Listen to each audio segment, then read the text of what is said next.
जय हिंद दोस्तों। आज हम फिर जो है एसएससी एमटीएस 2024, जैसा कि आपको पता है कि आज हम फिर से जो है स्टैटिक जीके और जीएस के बारे में बात करने वाले हैं। एक आपका एक ऐसा महत्वपूर्ण टॉपिक है जो आपके सिलेक्शन में जो है एक अहम रोल जो है प्ले करने वाला है।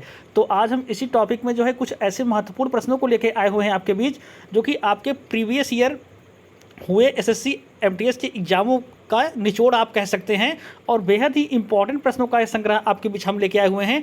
अगर आप जो है एग्जाम से पहले इन क्वेश्चनों को जो है आप अच्छे से तैयार करके जाएंगे तो निश्चित रूप से जो है आपके एग्जाम में कह सकते हैं कि चार चांद लग जाएंगे। तो देर न करते हुए वीडियो की शुरुआत करते हैं और चलते हैं हम पहली स्लाइड की ओर। और पहली स्लाइड आपके सामने स्क्रीन पर। और पहला प्रश्न आपका है कि ईस्ट इंडिया कंपनी को बंगाल और बिहार की दीवानी किस मुगल सम्राट ने प्रदान की थी। मतलब कि किस दीवानी जो है किस मुगल सम्राट द्वारा दी गई थी। तो शाह आलम द्वितीय। जहाँ दोस्तों उस वक्त जो मुगल सम्राट थे वो आपके शाह आलम द्वितीय थे। अगर वहीं बात की जाए अगले प्रश्न की, तो आपका अगला प्रश्न काफ़ी इंपॉर्टेंट है। ऋग्वेद में जो है दस्यु, जी हाँ दोस्तों, ऋग्वेद में जो है दस्यु शब्द किसके लिए आया हुआ है। तो अनार्यों के लिए। जी हाँ दोस्तों, अनार्यों के लिए जो है यह शब्द प्रयोग किया गया है। अगर अगले प्रश्न की बात की जाए, संगम युगीन साहित्य किस शैली में लिखा गया है। जो संगम युगीन आपका साहित्य है वो किस शैली में लिखा गया है। तो काव्य शैली में यह जो है आपका लिखा गया है। अगर अगले प्रश्न की बात की जाए, गौतम बुद्ध के जन्म के समय जो है पाटलिपुत्र, जहाँ दोस्तों गौतम बुद्ध के जन्म के समय जो है पाटलिपुत्र का सम्राट कौन था।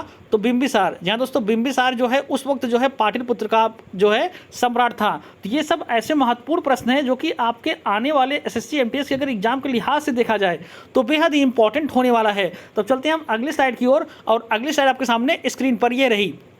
अगला प्रश्न आपका है कि संगम काल में राजा के जन्मदिन को कहा जाता था। संगम काल में राजा के जन्मदिन को कहा जाता था। तो पेरुनल जो है राजा के जन्मदिन को कहा जाता था। अगर वहीं बात की जाए अगले प्रश्न की, मोस्ट इंपॉर्टेंट प्रश्न आपका है कि याज्ञवल्क्य, जहाँ दोस्तों याज्ञवल्क्य स्मृति टीका किसने लिखा हुआ है। तो विज्ञानेश्वर द्वारा जो है यह टीका आपका लिखा गया है। और यह प्रश्न आपका वेरी इंपॉर्टेंट प्रश्न है। कई बार एसएससी एमटीएस एग्जाम में यह क्वेश्चन आपका पूछा जा चुका है। और अगला प्रश्न भी आपका मोस्ट इंपॉर्टेंट है कि कश्मीर का अकबर किसे कहा जाता है। तो कश्मीर का अकबर जो है जैनुल आबदीन को कहा जाता है।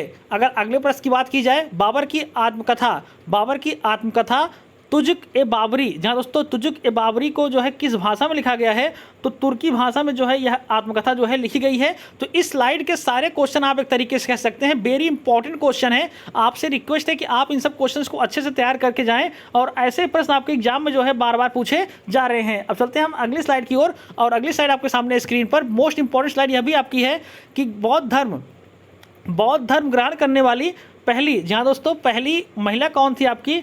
तो गौतमी जो है आपकी पहली महिला थी। अगर वहीं अगले प्रश्न की बात की जाए, श्रीमद् भागवत गीता किस धर्म का जो है प्रधान ग्रंथ है। तो भागवत धर्म का आपका है। अगर वहीं अगले प्रश्न की बात की जाए कि किस सातवाहन नरेश ने जो है गाथा सप्तशती नामक जो है महत्वपूर्ण कृति की रचना की है। तो हाल ने किया हुआ था। अगर वहीं अगले प्रश्न की बात की जाए तो किस राष्ट्रकूट शासक ने जो है एलोरा के पर्वतों को कटवा करके प्रसिद्ध कैलाश मंदिर का निर्माण करवाया हुआ था। तो कृष्ण प्रथम ने जो है यह कार्य को जो है करवाया हुआ था। अब चलते हैं अगली स्लाइड की ओर। और अगली स्लाइड आपके सामने स्क्रीन पर बेहद ही इंपॉर्टेंट है स्लाइड आपका कि अलाउद्दीन द्वारा जो है निर्मित अलाई दरवाजा किस मस्जिद का जो है प्रवेश द्वार है। मोस्ट इंपॉर्टेंट क्वेश्चन आपका है। तो कुव्वत उल इस्लाम मस्जिद, जी हाँ दोस्तों, कुव्वत उल इस्लाम मस्जिद का जो है अलाई दरवाजा जो है आपका एक तरीके से कह सकते हैं कि आपका जो है प्रवेश द्वार है। अगर अगले प्रश्न की बात की जाए, अकबर के अल्पायु होने के कारण जो है 1556 से 1560 तक मुगल साम्राज्य के शासन की जिम्मेदारी जो है किसके हाथों में दी गई थी। तो बैरम खां, जहाँ दोस्तों एक तरीके से अकबर का कह सकते हैं कि सेनापति था बैरम खां। अगर वहीं अगले प्रश्न की बात की जाए तो मोस्ट इंपॉर्टेंट आपका है कि अंतिम मुगल शासक कौन था। तो बहादुर शाह जफर जो है अंतिम मुगल शासक था। अब चलते हैं हम अगली स्लाइड की ओर। और अगली स्लाइड आपके सामने स्क्रीन पर मोस्ट इंपॉर्टेंट क्वेश्चन आपका है कि किस मंदिर में शिखर का सबसे पहला उदाहरण मिलता है।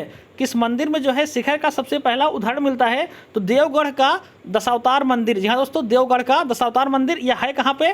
तो उत्तर प्रदेश, जी हाँ दोस्तों, यह मंदिर आपका जो है उत्तर प्रदेश में स्थित है। अगर वहीं अगले प्रश्न की बात की जाए, बौद्ध धर्म की किस संगति में जो है बौद्ध धर्म को दो भागों में हीनयान और महायान में विभाजित किया गया है तो चौथी बौद्ध संगति में। अगर वही अगले प्रश्न की बात की जाए, पाल वंश के किस शासक ने प्रसिद्ध विक्रमशिला विश्वविद्यालय की स्थापना करवाई थी? तो धर्मपाल। जी हाँ दोस्तों, धर्मपाल ने जो है विश्वविद्यालय की स्थापना करवाई थी।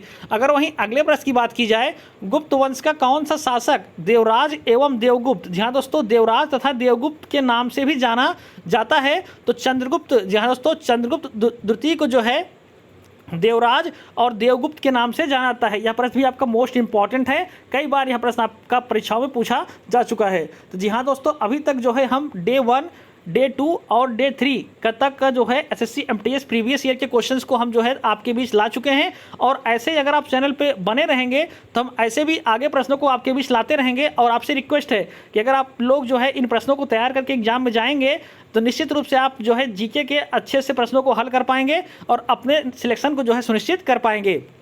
तो अगर आपको वीडियो पसंद आया हो तो वीडियो को ज़्यादा से ज़्यादा लोगों तक शेयर करें और लाइक सब्सक्राइब करना ना भूलें। धन्यवाद।